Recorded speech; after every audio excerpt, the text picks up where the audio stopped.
ya, selamat malam. Selamat malam, Kak. Halo, iya. Wah, ini kelihatannya rekan-rekannya di sini nggak tahu ya, sama seperti pemikiran saya tidak ya. Mungkin nggak banyak yang kenal ini sama diri apa Monica. Saya yang manggilnya apa ya, Monica atau Ibu Monica gini Benar, ya? Monika, Kak Ari. Tetap aja Monica kayak aja gitu ya. Tetap iya, aja ya. Kak. Oke, oke, Iya, oke.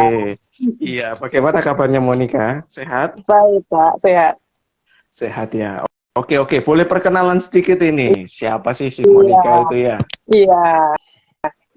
Halo, selamat malam Bapak Ibu, rekan-rekan semua. Mungkin malam ini saya akan address-nya Bapak Ibu ya. Mohon maaf teman-teman yang masih agak muda, adik-adik gitu ya. Tetap saya address Bapak Ibu biar nggak Hmm, kepanjangan gitu ya. Perkenalkan, oh, saya Monika Teguh. Kalau Kak Hari mungkin kenal saya zaman dulu itu apa ya Kak ya, saya pernah ada di suatu meja di paling iya, ujung di gereja kita gitu ya. iya, iya, Mungkin iya, iya, beberapa iya, iya. dari Bapak Ibu kalau masih ingat gereja kita yang lama gitu ya, di ujung Iya. kiri depan di dekat pintu itu adalah tempat biasanya saya duduk zaman dulu.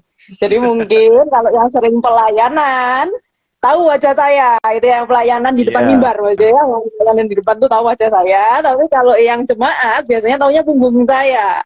Karena saya biasanya Hmm, duduk di meja operator Anda, Bapak Ibu. Saya adalah operator iya. multimedia Anda zaman gereja kita masih di gedung lama.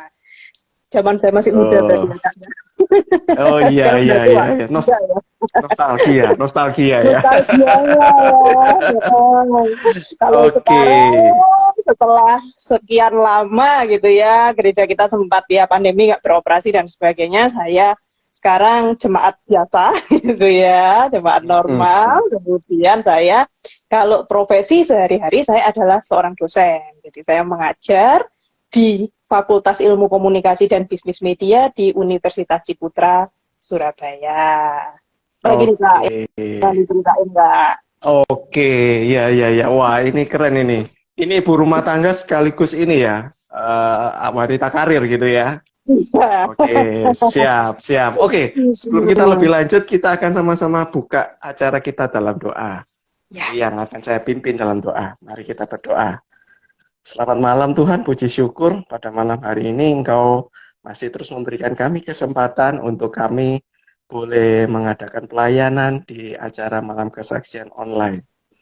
Tuhan, terima kasih atas cuaca yang cerah. Terima kasih atas semua berkat anugerah yang boleh kami nikmati pada malam hari ini. Dan terima kasih buat kesediaan dari Monica yang akan mau men-sharingkan tentang kehidupannya, bagaimana dia harus bergumul dan sampai pada suatu titik saat ini, Tuhan. Terima kasih. Dan kami juga berdoa buat rekan-rekan yang terus setia, baik yang mau nonton secara live maupun yang akan menonton kelak siaran tunda ini, Tuhan. Kiranya Engkau memberkati. Berkati percakapan pada malam hari ini, berkati segala perangkat yang kami gunakan. Kami tahu kami ini terbatas, Tuhan. Kami mau menyerahkan segala keterbatasan kami hanya di dalam tangan-Mu yang tak terbatas itu. Dalam nama Tuhan Yesus kami akan mulai acara pada malam hari ini. Haleluya. Amin. Amin. Oke, ya ini judulnya ini keren ini. Ini makanya ini ternyata tidak sembarang judul yang dipilih gitu ya. Judul kata-kata yang dipilih ini ternyata melambangkan ini ya, fakultasnya yang digumuli kali ya. Ada kaitannya ya, enggak ya? Bisnis itu ya, enggak ya. Oke, Monica sebelumnya ini judul yang enggak familiar gitu ya. Ya, kakak sih ngerti gitu ya, tapi enggak semua orang ngerti dengan Inggris yang dealing with grief. Nah, ini ada apa ini kok dealing with grief ini, Monica? Latar belakangnya apa? Perbedaannya apa gitu ya. Jadi Mm-mm. mungkin untuk membuat Bapak Ibu sekalian yang bergabung malam ini dan mungkin yang nanti dengerin di YouTube Penasaran? juga lebih bisa mendekat gitu ya dengan kenapa sih kok dealing with grief. Emangnya Mm-mm. grief, kalau grief kebanyakan orang tahu ya itu kedukaan, kehilangan Mm-mm. gitu ya. Emang Mm-mm. Betul, seberapa betul. parah sih kedukaan dan kehilangan yang pernah saya alami gitu ya, sampai Mm-mm. harus dealing with, harus digumulkan kalau kata Kak Ari tadi Iya, ya gitu iya. ya. Ada pergumulan yang harus sampai dilalui. Saya mau kasih satu lagu ya. Bapak Ibu boleh coba dengerin lagu ini, terus Bapak Ibu biasanya kalau dengerin lagu ini perasaan Bapak Ibu gimana dan reaksi Bapak Ibu bagaimana, gitu ya. Nah, ini lagunya. Yesus sayang padaku, Alkitab mengajarku, walau ku kecil lemah, aku ini miliknya. Yesus Tuhanku, sayang padaku, itu firman-Nya di dalam Alkitab. Tahu ya lagu ini ya? Tahu, familiar ya, gitu ya. Ya, pernah dinyanyiin di KKI Ngagel pasti gitu ya Kak ya. Kalau dengerin lagu ini apa yang dirasain? Kalau Kak Hari sendiri apa yang Kakak rasakan gitu dengerin lagu ini? Kalau rasanya tenang, damai gitu ya. Kayaknya tenang, kayak oh, Tuhan tuh sayang gitu ya Kak ya, iya, happy gitu ya, iya, sayang Tuhan betul. gitu ya. Tapi believe it or not Bapak Ibu, ketika saya berada pada fase dealing with grief gitu ya, saya mendengarkan lagu ini dan saya nangis nggak bisa berhenti. Dan itu kejadiannya di GKI Nagel, Kak. Jadi maaf yang di sebelah saya, siapa tahu nanti nonton video ini gitu, terus ngeliat ini ngapain? Ada lagu begini, lagu yang happy, begini lagu yang ceria, begini lagu yang menyenangkan, begini kok ngabisin tisu gitu ya. Itu yang terjadi Bapak Ibu. Jadi ada perasaan yang sangat crushing inside gitu ya. Jadi ada perasaan yang sangat menekan di dalam, ada perasaan yang sangat hancur di dalam ketika kita menghadapi kedukaan. Sehingga kedukaan itu sesuatu yang digumulkan gitu, bukan sesuatu yang mudah. Ketika orang lain mungkin bisa berbahagia gitu, menganggap Tuhan tuh sayang gitu. Ketika Anda berada dalam kedukaan, Anda akan merasakan itu gimana ya, kan ketika mendengarkan lagu seperti Tuhan sayang itu kita tuh sampai pada titik di mana kita mau ragu sama Tuhan, takut ya kan Tuhan itu maha pengasih, maha penyayang, Tuhan nggak mungkin salah gitu ya. Tapi di satu sisi kita benar-benar merasa bahwa ini Tuhan nggak salah nih gitu ya, Tuhan beneran sayang nih. Mau dipertanyakan rasanya nggak pantas dipertanyakan, tapi kalau nggak dipertanyakan sakitnya luar biasa itu ya, seolah-olah Anda harus berada dalam sebuah hubungan gitu dengan Tuhan yang mana Anda merasa Tuhan menyakiti saya gitu ya. Padahal di satu sisi kita tahu bahwa Tuhan tidak mencobai gitu ya. Nah, itu sampai seperti itu Bapak Ibu. Nah, mungkin boleh cerita langsung ya Kak ya, why gitu. Kenapa kok bisa kejadian gitu, gitu ya, apa yang terjadi, what's wrong with you gitu ya, apa yang terjadi sama kamu sampai merasa gitu ya. Iya, boleh. Nah, ini kisahnya agak panjang Bapak Ibu ya, jadi nanti kalau saya kepanjangan tolong di stop ya, kalau waktunya di gitu ya. Oke. Awal kisahnya itu kejadiannya di tahun 2017, Bapak Ibu. Jadi waktu itu usia saya adalah 29 tahun, gitu ya. Dan waktu itu saya mengandung. Sedikit latar belakang, saya menikahnya tahun 2015. Ya, tahun 2015 saya menikah. Memang tidak berencana untuk punya anak cepat, karena pada saat itu memikirkan berbagai kondisi ya, kondisi finansial, karir, dan sebagainya gitu. Dan memang sejak saya muda, saya tahu saya ini adalah penderita PCOS ya. Mungkin ada yang pernah tahu ini, atau kalau yang belum tahu, PCOS itu adalah Polycystic Ovarium Syndrome gitu ya. Jadi istilahnya seorang perempuan yang mengalami kelainan hormonal, sehingga sel-sel telur di dalam dirinya itu kecil-kecil. Jadi kalau orang bilang itu kayak sel telurnya itu tidak matang.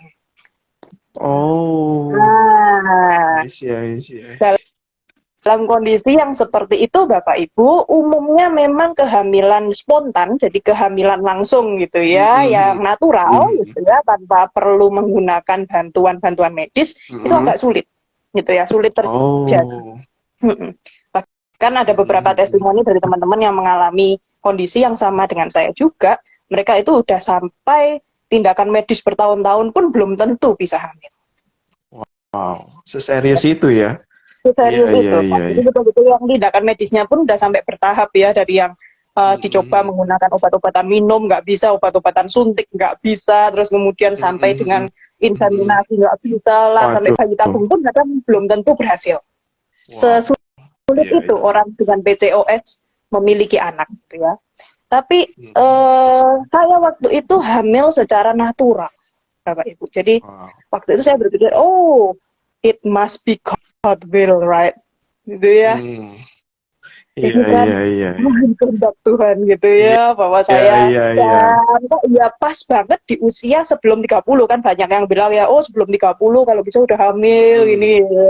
Waktu itu Usia saya nggak renta kepikiran dan gitu. ya usia rentanya dan sebagainya itu kan Kak. Dan waktu itu saya nggak Betul. kepikiran gitu ya. Maksudnya saya juga nggak target harus sebelum 30 hamil, nggak juga gitu ya. Tapi pada Mm-mm. saat itu saya ya kalau waktu itu dikasih sama Tuhan, oke. Kalau enggak, saya mungkin akan menstabilkan finansial dan karir dulu, baru mikirin tindakan medis untuk hamil waktu itu gitu kan. Iya, Karena saya tahu nggak iya, iya, gampang iya. gitu ya.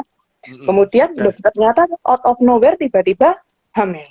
Gitu ya. Dan saya merasa, oh ya mm-mm. mungkin ini kehendak Tuhan dan sebagainya, ini God's will dan sebagainya. Dan bersyukur, menjalaninya dengan syukur, baik, menjalaninya dengan ya happy gitu ya, senang. Iya.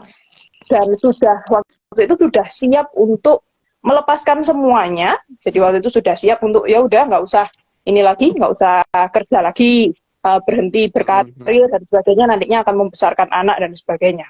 Waktu itu Oh. pemikirannya begitu ya, Mm-mm. pemikiran saya ke sana. Mm-mm. Tapi ternyata Tuhan menginginkan hal yang berbeda, Bapak Ibu. Wah, Ya, ada hal iya, berbeda iya. yang Tuhan inginkan dari apa yang saya pikirkan. So, the good news become bad news ya, bikin bad news gitu, Mm-mm. ketika usia kandungan saya sekitar 5 bulan, Bapak Ibu. Memang di usia kandungan saya mulai sekitar 1 bulan lebih itu sudah ini ya agak masalah, saya sering muntah, jadi hiperemesis, memang kecenderungan saya istilah medisnya Oh, hiperemesis, jadi muntah yang sangat berlebihan itu. berlebihan. Mm-hmm. Iya, iya, iya. Ini betul-betul yang sampai bahkan sulit minum air gitu ya, jadi bisa muntah lagi, kalau diberi makan apa muntah lagi seperti itu. Memang itu ada kondisi seperti itu. Tapi di bulan pertama sampai bulan keempat itu dicek, oh masih normal, ada detak jantung bayinya dan sebagainya. Oke, kita udah positif, berharap baik gitu ya. Tapi nyatanya di bulan kelima ketika dicek perkembangan janinnya gitu, terus terlihat bahwa wah, kok ini ya organ-organ dalam gitu ya. Jadi bagian paru-paru, kemudian bagian pencernaan itu tidak berkembang dan terisi air. Ya. Wah, Nah, iya, iya, iya. istilah medisnya saat itu adalah hydrops fetalis. Ya, Oh, ini kejadian yang dibilang langka, cukup langka, namun pernah terjadi di Indonesia beberapa kali gitu ya, dalam jangka waktu tahun saya itu terjadi itu ada beberapa orang yang juga mengalami. Jadi bukan yang semua orang di dunia nggak pernah mengalami itu, enggak, tapi langka, termasuk langka. iya, iya, Dari iya, iya. berapa kehamilan gitu baru ada 1 kehamilan yang bisa mengalami hidrofetalis. Ketika pertama kali dikasih tahu dokter itu, saya langsung otomatis jantung berhenti ya. Iya, iya, iya. Rada bingung karena saya belum pernah tahu ada penyakit itu gitu ya. Itu bukan penyakit yang umum terjadi gitu ya. Iya, Dan ketika iya. itu dokter kandungan Obgyn yang memeriksa itu mengatakan nggak bisa diapa-apain. Oh.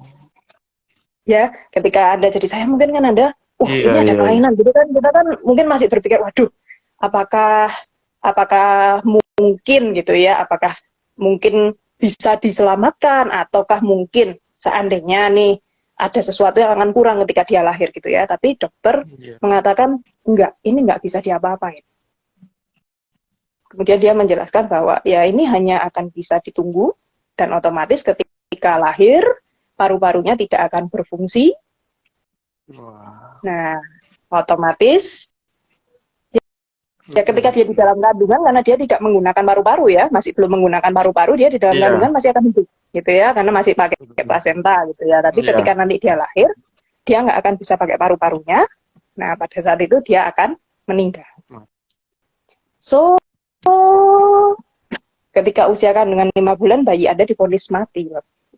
Tapi bayi Anda masih hidup. Jadi benar-benar kayak vonis mati gitu ya.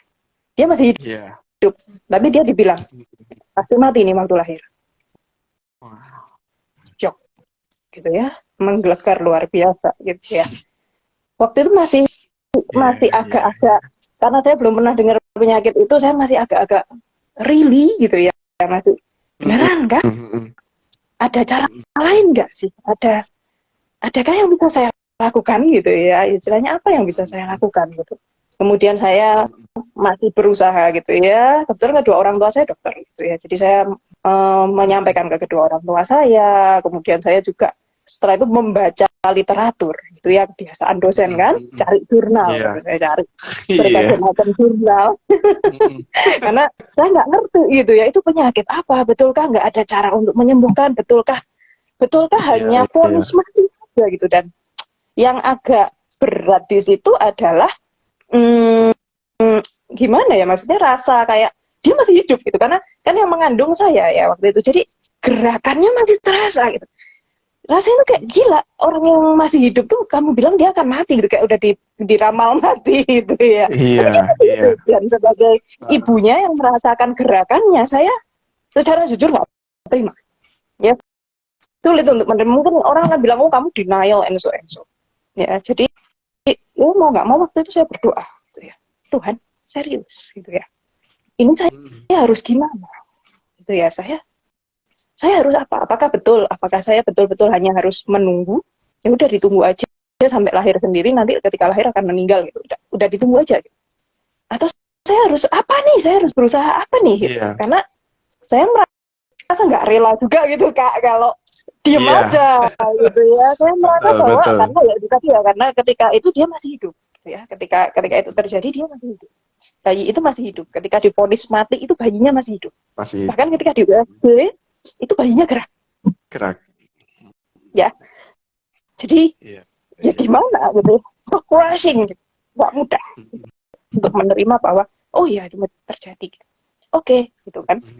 Setelah itu mencoba mencari berbagai literatur dan sebagainya, dan saya membaca, menemukan beberapa literatur, ternyata penyakit ini 90% memang death rate. Jadi 90% memang berakhir dengan kematian, namun ada 10% yang berhasil terselamatkan. Itu ya.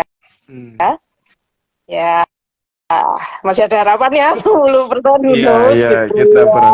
Siapa tahu memang Tuhan menghendaki jalannya begitu lagi-lagi gitu ya. Mungkin siapa tahu dia akan disembuhkan dan sebagainya gitu ya. Jadi saya memutuskan untuk pada saat itu tidak menyerah. Gitu ya. Tapi keputusan tidak menyerah itu Bapak Ibu struggling yang lain lagi. Karena ya tadi ya, death rate-nya 90%. Ya.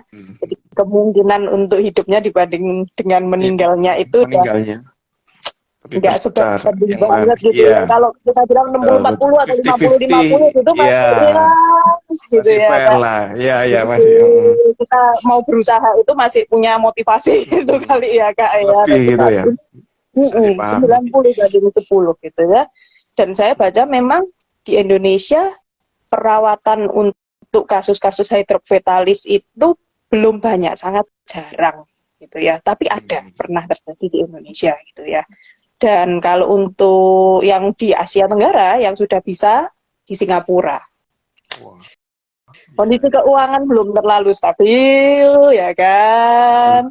Karir masih berusaha jalan gitu ya, dan ya kepikiran untuk berobat ke Singapura juga bukan hal yang mudah gitu ya. Tapi waktu itu saya membaca, kebetulan ketemu jurnalnya, memang salah satu dokter yang ada di Singapura yang berhasil menangani kasus anak hidrofetalis gitu ya. Nah di situ di jurnal-jurnal itu dijelasin gitu bahwa hidrofetalis itu kemungkinan yang berhasil 10% yang sembuh ini adalah yang non genetik.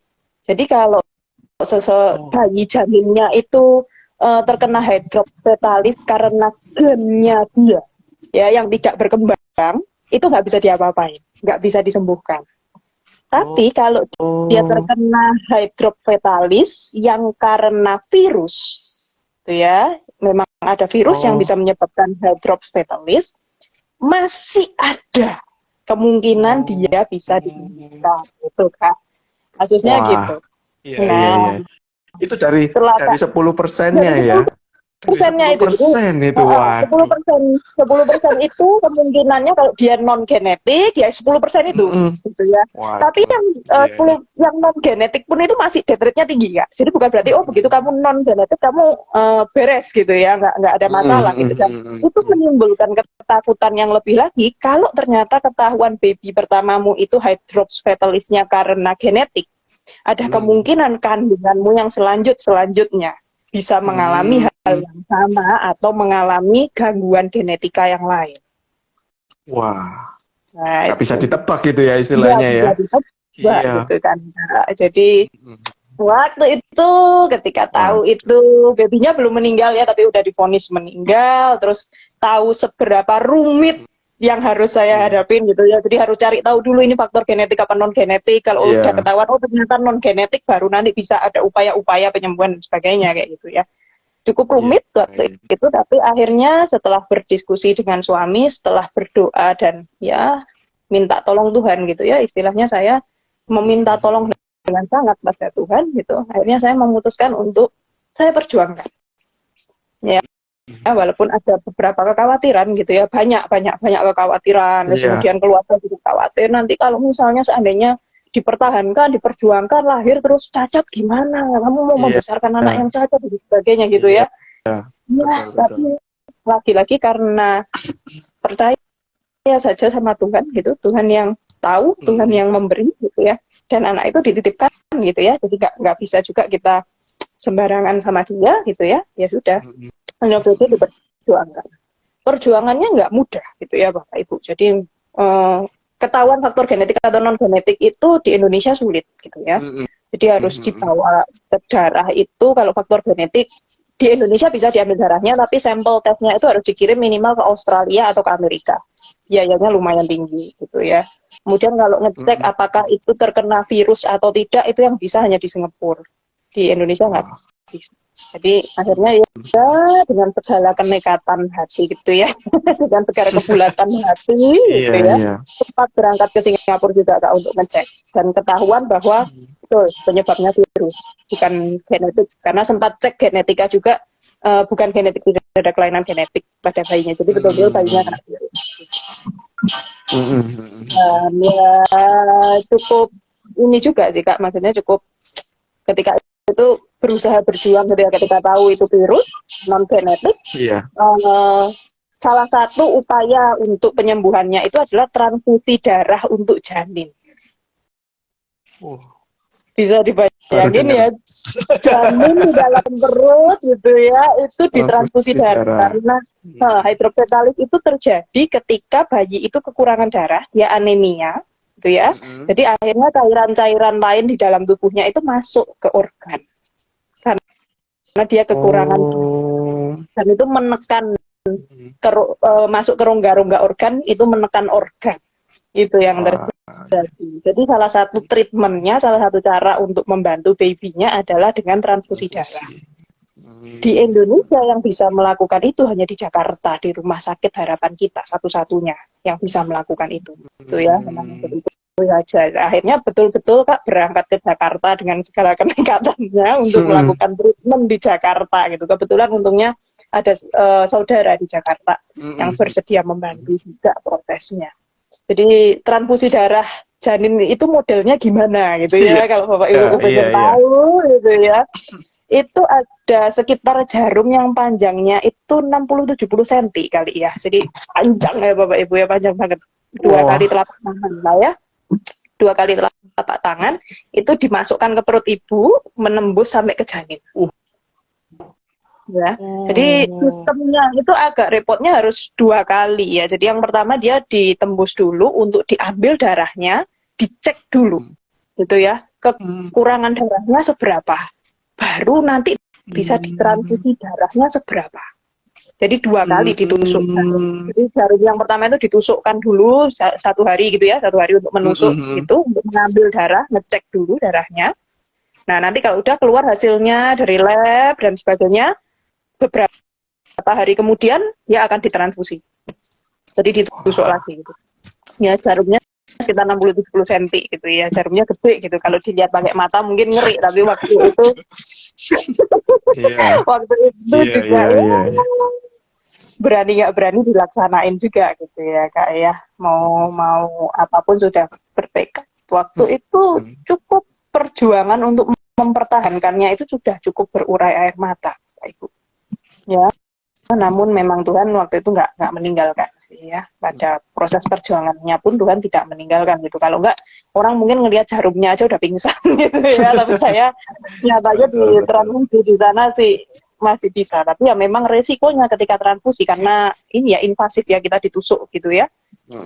Otomatis kandungannya kondisinya akan jauh lebih rentan dan lemah.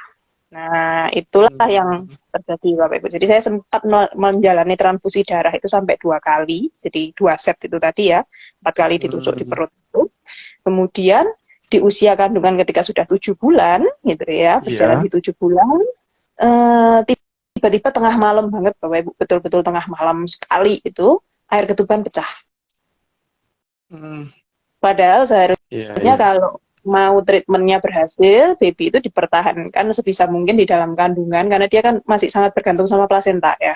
Jadi harus Iya, betul. ditransfusi darah beberapa kali sampai dengan anemianya membaik, organ-organnya cukup Hmm. membesar sehingga dia masih punya kemungkinan untuk hidup di luar kandungan.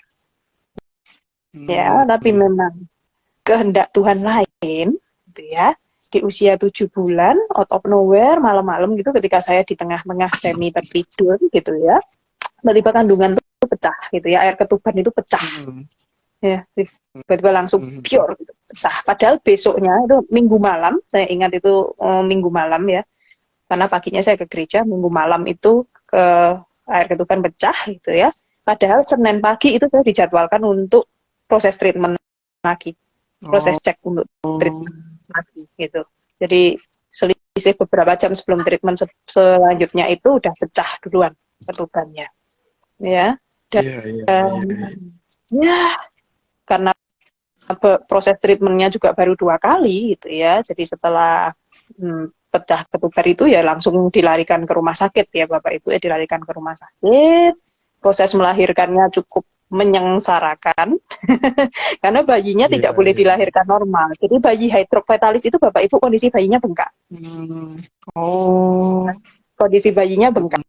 Jadi dia tidak boleh dilahirkan secara normal. Jadi Bapak Ibu udah mungkin yang udah pernah mengalami melahirkan gitu ya, udah Iya, terlanjur mau iya. lahiran normal, itu tubuhnya udah pecah, udah kontraksi lalala, tapi nggak bisa lahir-lahir gitu dan akhirnya tetap harus disesar gitu ya.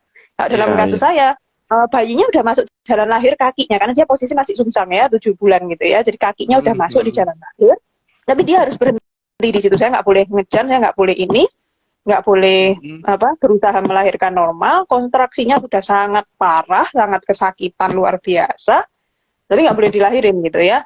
Dan saya harus Hmm. menunggu prosedur untuk saya bisa disesar untuk mengeluarkan bayinya. Tapi pada saat kesakitan Hmm. luar biasa itu pun, Bapak Ibu, yang ada di kepala saya dan otak saya itu, eh, Tuhan, ini bayinya terus gimana? Kalau dia lahir sekarang, dia bisa selamat nggak gitu ya? Itu yang ada di pikiran saya waktu itu dan berteriak terus ke Tuhan, Tuhan tolong. Selain kesakitan sekali ya Bapak Ibu ya, juga Iya. kepikiran apakah si babynya akan bisa selamat gitu. Hmm. Nah ternyata setelah proses itu, proses yang cukup menyakitkan itu, Tuhan berkata enggak, gitu ya. Babynya Tuhan ambil lagi. Nah dari semua proses yang demikian ya Bapak Ibu ya, mungkin ini short story-nya Iya, gitu iya, iya, ya. iya, iya. Dalam proses bergumul yang panjang, ujung-ujungnya Tuhan jawab tidak. Ya, nah, itu membuat dealing with grief itu tadi Kak. Jadi bergumul dengan Iya. kedukaan itu menjadi sesuatu yang cukup berat, Bapak Ibu. Hmm. Jadi bagaimana saya menerima kenyataan bahwa Tuhan berkata tidak itu cukup berat bagi saya. Karena diawali dari merasa bahwa ini kehendak Tuhan. Hmm. Ya. Ya bahwa seolah-olah satu mujizat bahwa saya yang menderita PCOS itu bisa hamil secara spontan itu ya. Tapi bagaimana sebuah mujizat gitu ya, atau sesuatu yang awalnya itu amazing gitu ya, sesuatu yang baik berujung ke pergumulan yang begitu menyesakkan gitu ya, yang begitu menekan, stressful, dan berakhir pada kekalahan gitu ya, istilahnya tuh kayak ya, mungkin di sepanjang cerita Alkitab yang kita baca kan nggak ada ya cerita-cerita model begitu gitu ya, nggak ada cerita-cerita yang istilahnya itu glorious terus habis gitu kalah gitu ya. Bagi saya itu begitu gitu waktu itu, dan banyak sekali pikiran-pikiran gitu ya bahwa saya ini salah kan. Nah itu ya, pertanyaannya itu jadi itu. Ya saya tahu pasti ada part saya salah gitu ya, pasti ada kesalahan saya, pasti ada, saya pasti nggak lepas dari salah gitu. Tapi saya tuh sampai bertanya-tanya gitu, karena ya memang kalau Bapak Ibu baca gitu ya di ini ya, di kitab-kitab perjanjian lama, perempuan tuh kalau sampai keguguran atau dia sampai tidak bisa memiliki anak dan sebagainya, dia kan dilaknat Tuhan gitu ya, bahwa dia dibenci Tuhan, bahwa dia dihukum sama Tuhan.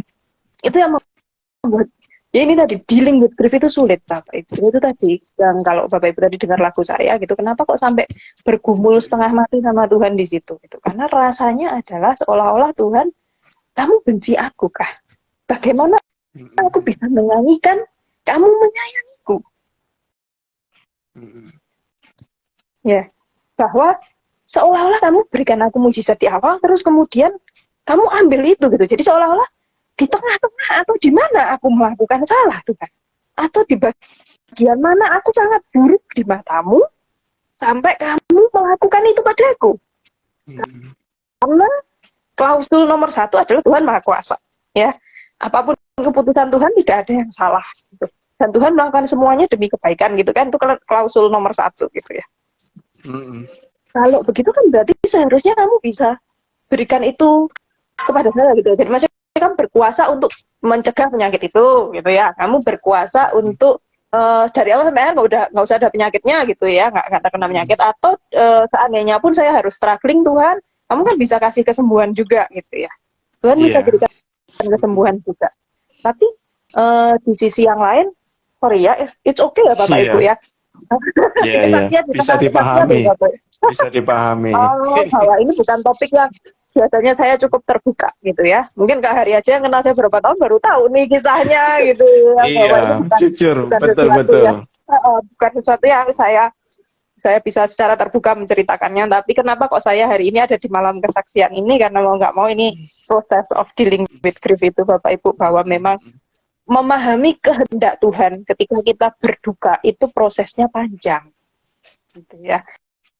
Bahwa memahami, ya itu tadi ya, sampai bergumul, sampai nanya sama Tuhan, apalagi ya kalau melihat gitu ya, ada negligent parents atau abusive parents gitu ya, orang tua yang mengabaikan anaknya, atau orang tua yang abusive, jahat sama anaknya, melakukan kekerasan, baik verbal ataupun non-verbal sama anaknya gitu, itu menyakiti hati saya luar biasa.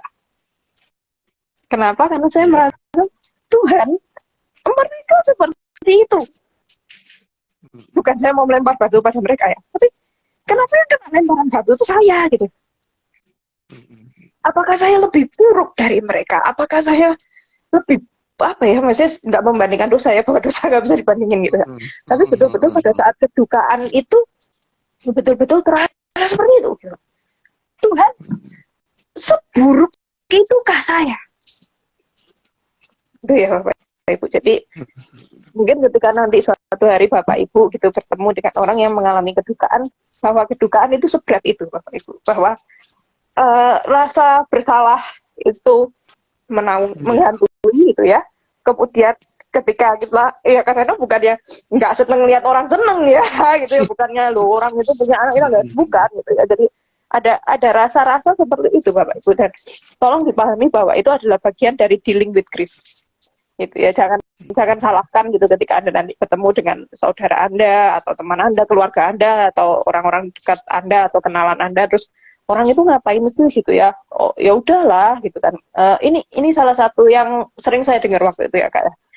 Orang-orang itu termasuk bahkan dokter saya yang menangani di Jakarta juga gitu ya, atau beberapa orang lain, oh ya udahlah nggak apa-apa meninggal, ini ya Tuhan tahu yang terbaik buat kamu dan sebagainya gitu ya, dan udah nggak apa-apa, masih muda kan bisa punya anak lagi dan sebagainya. Tapi saya sulit menerima kata-kata itu.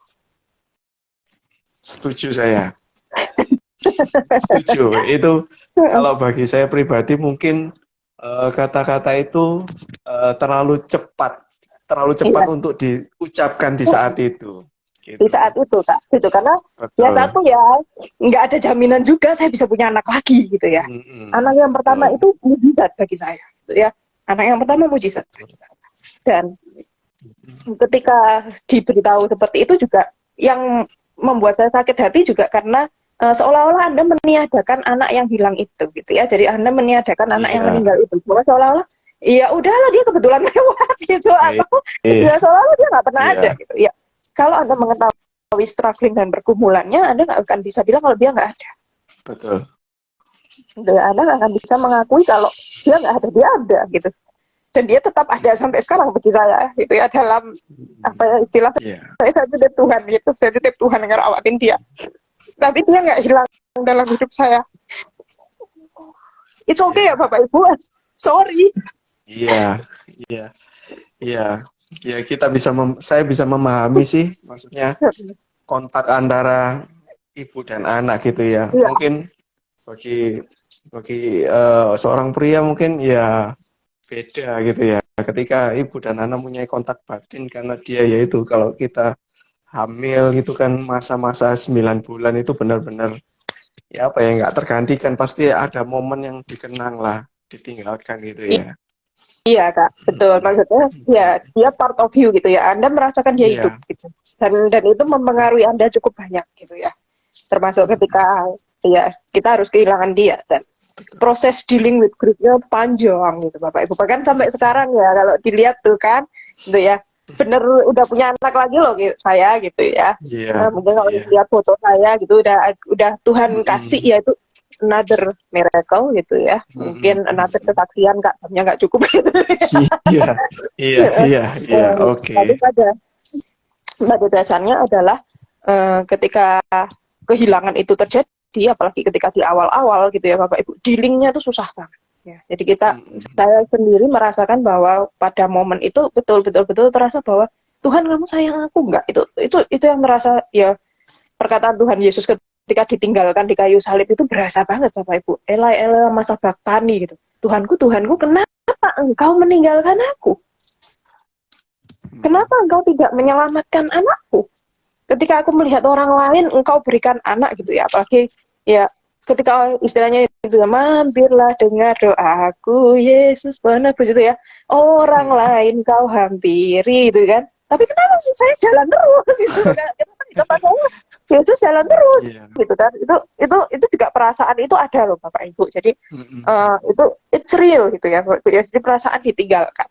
Gitu ya, perasaan tidak lagi disayang Tuhan itu ada, walaupun secara pengetahuan gitu ya, mungkin knowledge gitu ya, dan pengalaman hidup, saya nggak akan berani mengatakan Tuhan meninggalkan saya gitu ya.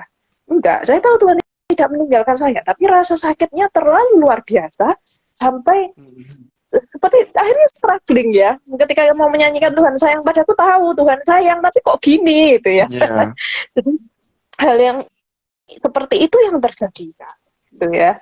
Tapi dalam proses itu, Bapak Ibu, saya memutuskan untuk tidak berhenti struggling dengan Tuhan. Mungkin ini yang bisa Bapak Ibu sampaikan ke orang-orang terdekat, kalau Bapak Ibu sendiri sedang mengalami kedukaan gitu ya. Don't stop struggling. Gitu ya. Jangan berhenti struggling dengan Tuhan. Jangan, ya udahlah saya tahu Tuhan sayang, tapi saya nggak merasa disayang, ya udahlah saya pergi aja. Jangan. Kalau itu terjadi, Bapak Ibu tidak akan pernah dealing with your grief. Bapak Ibu tidak akan pernah akhirnya itu, saya nggak bisa bilang saya ada di posisi akhir ya Bapak Ibu, tapi saya sudah sampai pada posisi saya bisa bersaksi. Ya. Saya sudah tahu sejak lama sekali bahwa kisah kasus saya ini akan dipersaksikan, gitu ya. Makanya ketika Kak Hari tiba-tiba kontak handphone gitu ya, mungkin Kak Hari berasa gitu, ini cepet banget jawabnya, kok nanti jawab iya. Iya. Butuh dulu gitu kan Kak, untuk malam persaksian gitu ya. Mesti ini dulu, terus kok temanya udah ada lagi. Iya. Karena tema ini sebenarnya mungkin udah dikasih Tuhan bertahun-tahun yang lalu Kak, tapi saya tidak punya keberanian untuk mempersaksikan itu, bahkan ke orang-orang terdekat saya nggak berani. Karena gini Kak, setiap kali bersaksi itu kesakitan itu masih akan muncul. Tapi detik ini, waktu ini Tuhan tahu saya sudah cukup bisa untuk bersaksi. Makanya dia kontak Hari untuk kontak saya gitu kan. Nggak tahu kenapa pikiran saya out of nowhere kan ya. Jadi saya yakin Tuhan udah bilang waktunya bersaksi gitu. Sungguh Bapak Ibu, kalau Bapak Ibu tidak struggling with God gitu ya, berhenti struggling, menangislah Bapak Ibu. Ketika Anda menangis, berdoalah gitu ya. Bicarakan kesakitan hati Anda sama Tuhan. Anda mungkin mau bertanya sama Tuhan, silahkan bertanya sama Tuhan. Anda mau nangis di gereja, Bapak Ibu, saya ketika itu terjadi gitu ya, ketika kedukaan itu terjadi, saya harus selalu bawa tisu kalau ke gereja. Ya, jadi mohon maaf, mungkin Bapak Koster yang nemu tisu di meja gitu ya, mungkin itu tisu saya gitu yang nggak berhasil kebuang gitu ya, yang nggak berhasil kebawa ke tempat sampah karena bisa kadang-kadang itu 2 pak Kak. Di gereja itu bisa habis 2 pak gitu. 2 pak tisu gitu, dan yang mohon maaf yang duduk di sebelah saya gitu ya, ibu ini ngapain drop mulu dari tadi gitu. Tapi jangan berhenti bertanya sama Tuhan, karena mau nggak mau Tuhan menjawab sama itu. Gitu ya. Bagaimana itu terjadi sama saya gitu ya. Pernah suatu hari itu yang agak parah ya Bapak Ibu ya, ketika saya struggling with God gitu ya. Struggling banget sama Tuhan itu, saya tuh nangis-nangis kan, nangisnya itu yang udah sampai nangis nggak bersuara itu loh Bapak Ibu. Kalau Bapak Ibu pernah tahu ada orang yang menangis sampai tidak bisa bersuara lagi gitu ya. Yang sampai nangis nggak bisa nangis itu. Saya nanya Tuhan, nanya, berhenti nangisnya gitu ya. Terus Tuhan bilang, coba kamu ganti sih. Apa yang kamu inginkan sebenarnya dari aku? Apa yang sesungguh-sungguhnya kamu inginkan dari aku? Bukan hal yang mustahil ya Bapak Ibu ya. Saya nggak mungkin bilang, oh Tuhan saya ini ya, maksudnya minta anak saya hidup lagi, nggak mungkin. Ya bukan hal seperti itu yang Tuhan akan kasih gitu. Ketika itu saya berpikir banget, dan saya akhirnya nemu satu pemikiran gitu, Tuhan, aku mau mati. Kamu ambil anak saya ke tempatmu gitu ya, maksudnya tempatmu indah, surgamu indah, boleh nggak saya ke sana? Saya kepingin ketemu anak saya. Saya nggak tahu warna mata anak saya apa, karena dia nggak pernah buka mata. Saya nggak tahu suaranya dia seperti apa, karena dia bahkan nggak nangis ketika dia lahir. Gitu ya.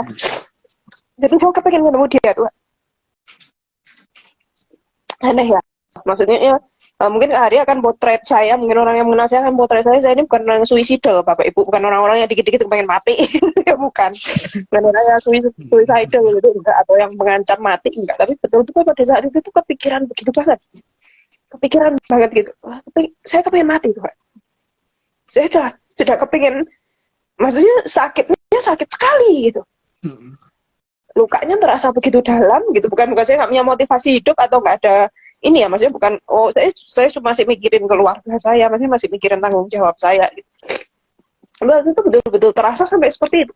Saya kepingin ke rumahmu Tuhan, kepingin ketemu sama anak saya. Terus Tuhan kasih kekuatan lain gitu. Kalau kamu kepingin ketemu anak kamu harus hidup supaya nanti waktunya kamu ketemu anak kamu bangga ketemunya. Kalau kamu cuma nangis-nangis terus di kamar ya kan, nggak bisa ngapa-ngapain, nggak bisa berkarya apa-apa, terus siapa yang akan anakmu temui nanti di surga? Ibu macam apa yang akan ditemuinya nanti? Gitu ya. Memalukan atau enggak? Gitu ya. Rasanya itu waktu itu membuat saya oke. Saya jadi lebih paham gitu bahwa kadang-kadang Tuhan mengizinkan seseorang pergi ke tempat yang lebih indah, lebih dulu dari kita gitu ya. Itu salah satunya adalah untuk memberikan kita semangat hidup yang lebih baik Bapak Ibu. Sekarang tuh jujur di satu sisi ya, selain kita memang nggak boleh berbuat dosa gitu ya Kak ya, kita tahu gitu ya bahwa kita nggak boleh berbuat dosa sekecil apapun dosanya gitu ya. Tapi di sisi lain itu mendorong saya lebih gitu Bapak Ibu. Ketika saya mau melakukan hal yang nggak baik, jahat gitu ya, kepikiran anak saya gitu. Kalau saya jahat, itu saya melakukan hal yang jelek seperti itu gitu ya, ya otomatis gitu ya. Mungkin saya akan malu kalau saya ketemu anak saya di surga gitu. Atau bahkan ada satu pemikiran ya, kalau saya bunuh diri, saya nggak bisa ketemu anak saya lagi malan. Dan itu memperkuat saya Bapak Ibu. Dan mungkin kalau one day Bapak Ibu bertemu dengan orang yang mengalami kedukaan, gitu ya, ketika dia suicidal thought. Karena jujur Bapak Ibu, suicidal thought-nya bukan apa gitu ya. Kadang-kadang kepengen ketemu. Ya. Ada kerinduan, ada kekosongan hati yang mungkin dia nggak tahu itu ada. Gitu. Saya juga nggak pernah tahu sebelum punya anak gitu ya, sebelum hamil pun saya nggak kepikiran, bahkan sempat ngomong sama Tuhan, ya Tuhan kalau yang karena kondisi PCOS tadi ya, kalau kau izinkan aku punya anak syukur, kalau enggak pun ya saya akan menjalani hidup saya melakukan apa yang kau inginkan gitu kan. Tapi setelah anaknya hilang kok nggak bisa balik ke state itu ya Kak, nggak bisa balik ke state di mana nggak ada anak juga nggak apa-apa gitu. Iya. Ada lubang kosong yang banget gitu, yang nggak bisa hilang gitu. Dan itu terjadi. Jadi Bapak Ibu mungkin kalau ada orang-orang seperti ini di sekitar Anda, kuatkan mereka. Gitu. Ingatkan mereka bahwa ada orang-orang yang menunggu mereka di tempat yang lain. Gitu. Itu kurang Jangan lebih. jangan sampai acuh tak acuh ya. Justru ini di titik yang terendah mungkin gitu ya. Betul. Jadi jangan sampai, kalau memang benar-benar kita ya, kalau kita menyemangati, kalau kita nggak acuh gitu ya, kalau kita care, peduli, pasti bisa gitu ya, bisa betul, menyelamatkan Kak. Lah bisa betul saya bisa cukup membantu, karena nggak semua orang mungkin kalau saya sih bukan kebetulan, mungkin keinginan Tuhannya gitu, saya bertemunya dengan Tuhan atau mendapat beberapa jawaban dari Tuhan itu dari saya bergumul, tapi mungkin ada beberapa orang yang membutuhkan Bapak Ibu untuk memberitahu mereka hal ini gitu ya. Tapi di sisi yang lain hati-hati juga ya Bapak Ibu kalau membantu orang yang berduka, karena kadang-kadang bantuan Anda malah jadi menyusahkan mereka gitu ya. Hati-hati sekali. Terutama ya itu tadi ya, jangan mengucapkan hal-hal seperti mengentengkan duka mereka. Melihat duka mereka itu sesuatu yang ya, misalnya nih katakanlah yang meninggal pasangan hidupnya gitu ya. Ya udah wajar lah pasanganmu meninggal, wong dia udah berusia atau dia sakit, itu wajar gitu. Udah jangan ditanggung.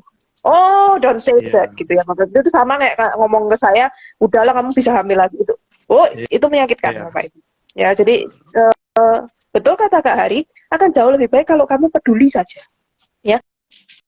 Mungkin kamu belum tentu kamu bisa membantu dia secara langsung ngapain-ngapain, belum tentu sih Kak. Ada satu teman saya yang membantu saya ketika kedukaan itu, dia cuman bantu kirim Bible verse gitu ya. Ayat-ayat Alkitab, kemudian renungan, dan itu cukup membantu saya gitu, menguatkan saya pada saat itu gitu ya. Jadi Bapak Ibu bisa melakukan banyak hal itu, mendoakan dia, atau Bapak Ibu juga bisa ya bahkan kirim makanan atau apa gitu, tapi tergantung kebutuhannya ya. Tapi kita hanya betul-betul bisa membantu seseorang yang berduka kalau kita peduli. Ya. Jadi jangan ngasal ya Bapak Ibu ya, istilahnya Anda terutama kalau mungkin Anda adalah orang-orang yang ada di sekitar mereka dan Anda stres dengan kedukaan mereka. Ya karena orang yang berduka itu bisa bikin stres Bapak Ibu, saya tahu. Ya nangis mulu, kan bingung ya yang ngatasin. Mau hiburnya gimana lagi gitu kan. Please be patient ya Bapak Ibu ya. Bertahun-tahun setelahnya pun duka itu nggak akan bisa dengan mudahnya berakhir gitu ya, apapun yang terjadi gitu ya. Kalau dalam kasus saya, bahkan ketika Tuhan sudah mengaruniakan gitu ya anak yang lain gitu, kedukaan itu nggak hilang dan itu tetap affecting life gitu ya, tetap mempengaruhi kehidupan. Jadi ketika ada orang di sekitar Anda yang berduka, Bapak Ibu ingatlah untuk peduli, minimal ketika dia tidak membutuhkan bantuan Anda secara langsung, Anda bisa mendoakan dia. Gitu ya, atau Anda bisa melakukan hal-hal yang ini ya, mempedulikan gitu ya, mempedulikan dia, jangan ngasal ngomen ya. jangan asal komen, terus jangan malah marah sama dia gitu ya, seolah-olah bahwa dukanya dia tidak berarti, mengecilkan dukanya dia, karena duka itu bisa semencengkeram itu loh Bapak Ibu. Bahkan untuk orang-orang yang kita kenal orangnya tegas kok, orangnya kuat kok, orangnya kalau diajak bertengkar bisa tuh cakar-cakaran gitu ya, tapi ternyata duka itu bisa sebegitunya crushing ya, sebegitunya menghancurkan ya. Jadi ada baiknya memang kalau kita berhadapan dengan orang yang mengalami kedukaan, kita lebih peduli Dan kita lebih, ini ya, istilahnya kita juga lebih berhati-hati dan bersabar. Gitu sih, Kak. Ya, ya, setuju. Ya, kita bisa mendoakan atau enggak, paling enggak hal simpel kalau menurut saya, sediakan telinga. Ya. Orang yang mendengarkan itu sedikit, enggak usah ngomong, tapi dengarkanlah, itu jauh Dengerin aja. membantu. Itu sangat membantu, betul, Kak. Terima dia dengan tangan terbuka gitu ya, tapi juga jangan paksa dia untuk terbuka ya. Ya, kalau memang belum waktunya kan, belum siap. Walaupun mungkin gini, kadang-kadang suami gitu ya. Saya dengan suami ketika saya berduka, itu sangat sulit bagi saya malahan untuk terbuka dengan suami atau keluarga saya. That's happen loh ya Bapak Ibu gitu ya. Kenapa sulit? Satu, yaitu tadi ya Bapak Ibu, ada rasa dilaknat Tuhan dan ditinggalkan Tuhan, itu membuat saya malu mungkin ya. Atau membuat saya juga merasa bersalah juga kepada orang lain. Atau juga saking sakitnya, saking pedihnya, saya tidak bisa membagi kepedihan saya karena saya takut orang yang saya bagi kepedihannya akan merasa pedih. Ada juga rasa tidak ingin membebani. Jadi kalau itu adalah orang terdekat Anda yang mengalami, jangan kaget kalau mereka malah tidak terbuka dengan Anda. Bisa terjadi banget gitu ya Bapak Ibu ya, bahwa mereka orang-orang yang berduka ini nggak bisa terbuka bahkan pada orang terdekatnya. Berikan waktu dulu aja. Berikan waktu, kasih support dulu aja ketika itu terjadi, Bapak Ibu. Maksudnya salah satu supportnya adalah dengan tidak mengganggu mereka ketika mereka lagi nangis, gitu ya. Karena jujur, Bapak Ibu, ketika seseorang sedang menangis parah dan disuruh, udahlah jangan nangis aja, itu agak ngerepotin, Bapak Ibu. bagi saya, untungnya kalau saya waktu itu karena sudah rumah sendiri ya, jadi saya bisa punya satu tempat untuk saya menangis sendiri dengan Tuhan. Yang saya bilang, I keep struggling with God itu tadi ya. Saya tetap bergumul dengan Tuhan. Berikan mereka waktu untuk bergumul sama Tuhan ya. Saya misalnya mereka lagi nangis di kamar ya, sorry tuh nggak ada AC, cuma kamar Anda dan istri Anda lagi nangis di kamar, ya dengan sabar tunggulah di luar kepanasan pakai kipas angin sebentar, gitu ya. Itu salah satu wujud kepedulian yang penting banget gitu. Dan jangan hancur ketika ada orang lain hancur gitu ya. Istilahnya saya mencoba untuk itu juga Kak. Jadi istilahnya saya berusaha untuk saya tahu bahwa yang berduka bukan hanya saya gitu ya. Mungkin suami saya juga berduka. Jadi sehancur-hancurnya saya mungkin masih akan berusaha untuk tidak hancur gitu. Nah, mungkin itu juga yang Anda bisa lakukan bagi mereka gitu ya.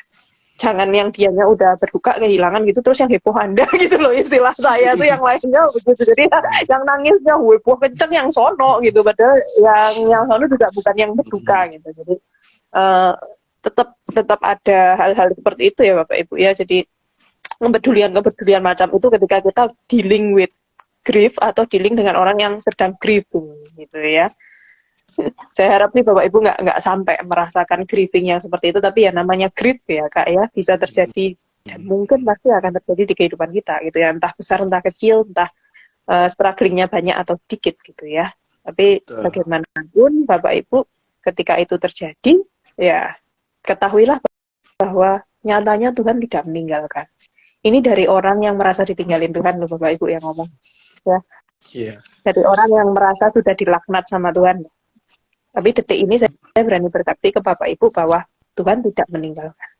Bukan berarti karena udah victorious lu gitu ya, kamu udah melihat sebuah kemenangan gitu, terus kamu bilang Tuhan nggak meninggalkan. No, saya mungkin sudah merasa Tuhan tidak meninggalkan saya jauh sebelum itu. Karena untuk kisah kasus ini ya, yang ketika saya punya anak saya yang sekarang yang fotonya ada di profil picture yang ada di pengumuman itu another struggle Pak Ibu. Yang mungkin harus saya ceritakan di kesaksian yang entah kapan ya kayak. Wah, keren ini. Iya, karena jam kesaksiannya udah habis malam ini. Gitu ya. Jadi kalau tema malam ini kita dilingkup gitu ya Kak ya. Kesimpulan akhirnya di situ mungkin ya Kak ya, bahwa grief itu real, kedukaan itu real. Tolong jangan dikecilkan, tolong jangan dianggap istilahnya itu hal yang wajar. Itu ya, jangan mewajarkan duka-duka, itu tidak wajar, apalagi bagi yang mengalami kedukaan itu. Dan ini delicate Bapak Ibu, ini sulit gitu ya, bahwa ketika seseorang berduka itu sulit, Anda yang menghadapinya sulit, Anda yang ada di sekitarnya sulit gitu ya. Jadi jangan pernah berhenti untuk meminta Tuhan ada di situ gitu ya. Jangan don't stop struggling with God kalau istilah saya begitu ya. Jadi bergumul dengan Tuhannya jangan berhenti. Ketika Anda berduka atau orang di sekitar Anda berduka, bantu mereka untuk bisa bergumul sama Tuhan. Jangan izinkan mereka lari dari Tuhan gitu ya. Bantu mereka untuk tetap bisa bergumul dengan Tuhan, beri mereka ruang, beri mereka kepedulian untuk mereka tidak meninggalkan Tuhan. Dan jujur Bapak Ibu, GKI Ngagel memberikan support yang sangat besar untuk itu. Ini kesaksian tambahan yang lain ya, bahwa jangan meninggalkan gereja Anda gitu ketika Anda sedang struggling ya. Para pendeta Anda itu seriously bersedia dihubungin Bapak Ibu ketika terjadi hal itu. Dan ini saya juga ngalamin sih Kak, waktu itu Pak WP yang membantu saya. Gitu ya. Biasanya jadi cuma biasa-biasa aja gitu, nggak pernah ngapa-ngapain. Tapi serius ketika kedukaan terjadi itu Bapak Ibu, saya betul-betul butuh support dari istilahnya gembala rohani kita gitu ya, atau gereja kita gitu. Jangan tinggalkan gereja Anda justru ketika Anda berduka. Kamu nggak akan kuat gitu ya istilahnya ya. Tanpa gerejamu kamu nggak akan kuat gitu ya. Jadi seriously ketika Anda berduka, kembalilah ke Tuhan. Salah satu cara untuk Anda bisa kembali ke Tuhan adalah melalui gereja Anda.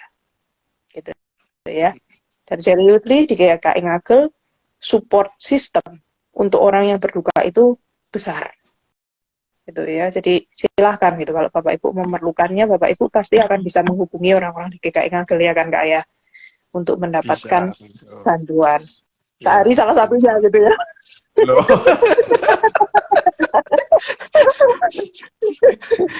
Kena todong ya gitu ya Kak. Wah, kena todong.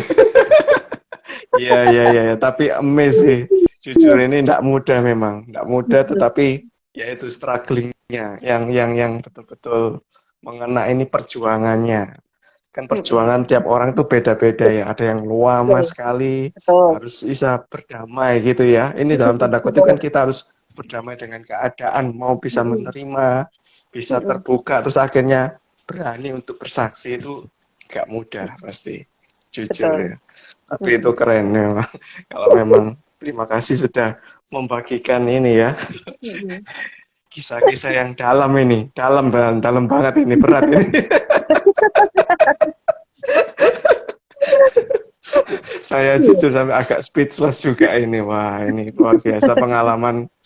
Maksudnya ini mungkin kepingan kecil bagi kehidupan Monica, tetapi ketika orang lain yang mencoba berempati, merasakan tuh, wah ini berat juga ini. Belum tentu, di satu sisi belum tentu saya bisa menjalani kayak Monica gitu loh. Makanya Tuhan itu kan nggak sembarangan memberikan apa ya, yaitu memberikan salib atau beban itu ke tiap orang kan pasti beda-beda.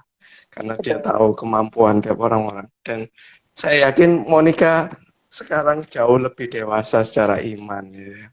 Ketika sudah mampu melewati fase ini dan Tuhan pakai, pasti ada gunanya gitu ya, bisa sharing gini ya, bisa transfer ya apa caranya, oh kalau ada kasus seperti ini ya apa penanganannya gitu.